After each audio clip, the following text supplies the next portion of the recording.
Hi, it's Maya here with my December wrap-up, and since I don't have a lot of time, I'm going to try to talk a little bit less about these books than I do in my normal, usual wrap-ups. So here we go. I read 7 books and comics in December, and I'll go through them from the one that I like the least to the one that I like the most. So the one that I like the least this month was Gotham Academy Volume 3 Yearbook by Brendan Fletcher and a bunch of illustrators. I gave this only 2 stars since the story is about Maps, who is bummed out that she didn't make the real yearbook team, so she starts to make this yearbook of her own with Olive, and the whole volume is made up just of these little short stories, all by different artists, that go through some of the hijinks that they have gotten to during the last year. And none of the stories were that interesting, and some artists were good, some weren't, but I just didn't really care. Also, one of the things that might have to do with this is that usually Becky Cloonan writes Gotham Academy with Brendan Fletcher, but she wasn't here writing it during most of this volume. I think the last story had Becky Cloonan in it again. Not my favorite from the series. Then I have Shadowshaper by Daniel Jose Older. I gave this one about 3.5 stars. This one I really enjoyed when I was reading it. It's a young adult urban fantasy story about Sierra Santiago, who suddenly learns that her family and some people that she knows belong to this magic society of Shadowshapers who can bring spirits to life through paintings. And she's really angry that she hasn't been told about this because she is a girl. And this was exactly what I needed to read when I read it. It's short, it was fun, it was a quick read. Some of the characters, especially Sierra's friends, were just quickly described and weren't really given that much depth, but it was a fast-paced adventure that also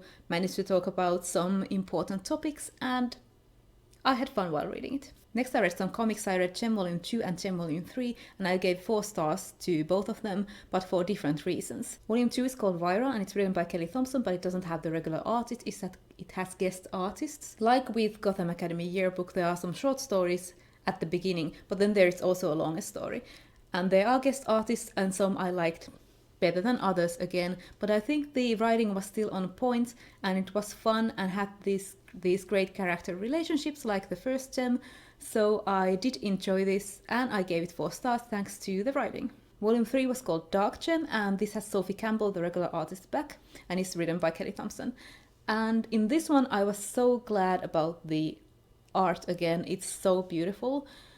But I think this story could have used a bit more work. There were a couple of points in the story where I think some more explanation or some more scenes could have been added to make it flow better. So these are about a band called Gem who have a hologram machine that the singer uses to transform herself into Gem because she has stage fright and can't perform as herself as Jerica, and about this rival band of theirs called Misfits.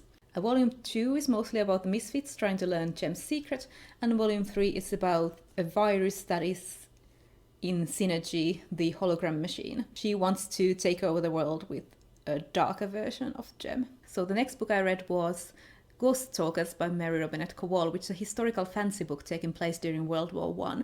And the main character is Ginger, who is a spirit medium. And the British Army actually has this special force of spiritualists who talk to the ghosts of dead soldiers to get information about what's happening in the battlefield. So Ginger finds out about a traitor in the army, and Ginger has to find out who the traitor is. I did enjoy this book while I was reading it because Mary Robinette Kowal's writing style is so nice to read, even though I did get very early on who the traitor was. So all the time I was just going, these people are too trusting, why don't they get this? But I still enjoyed the reading experience, even though I guessed a lot of the plot.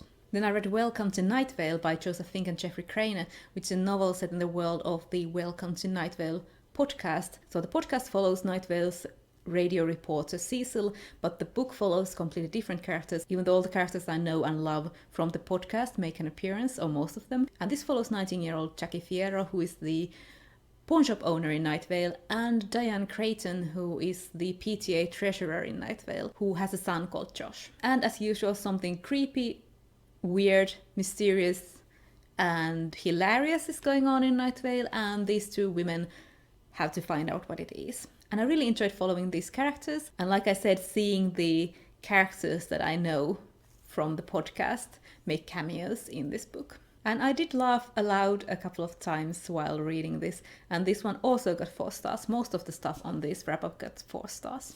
But now we're on to the top 2, and on number 2 for the month I have A Natural History of Dragons by Mary Brennan, which I gave 4.5 stars to. And this is the story of Lady Trent. It is written as a memoir written by Lady Trent. She is now an older and well-established, respected dragon naturalist, and she is writing about how her career got started. This is set in a fantasy world that could be a historical fantasy, but it's a separate world where women have very strict roles in society, and Lady Trent's fascination with dragons and wanting to study dragons is not something that is appropriate. But this tells about her childhood and her first dragon studying expedition. And I really like the voice of Lady Trent. She is a great narrator. I love that she gave these little asides to how her younger self was behaving, and also these little snarks to her editor, because now she can say pretty much whatever she wants because she is so well loved. The scenes that I like the most about this were the dragon studying scenes. There was also this mystery plot, but I didn't really care about that much. The draw of this book for me was Lady Trent and her passion for studying dragons, and I really want to continue on with this series. Then my favorite book of the month was The Obelisk Gate by N.K. Jemisin, the second book in the Broken Earth series. I have talked about this in my top 10 favorite books of the year already in more detail, but I will just say that I love this as much as I love the first book, and I still really enjoy the world and the main character. There's just this epic scale in this fantasy story about people who can use earth magic, who are ostracized by their society, and this huge natural disaster that is currently plaguing the continent. And I'm just so into this trilogy. The final book is coming out later this year and I can't wait. And I gave The Obelisk Gate 5 stars. So those were all the books I read in December. Now I really have to go. I hope you enjoyed this video. Subscribe if you want to see more, and I will see you in my next one.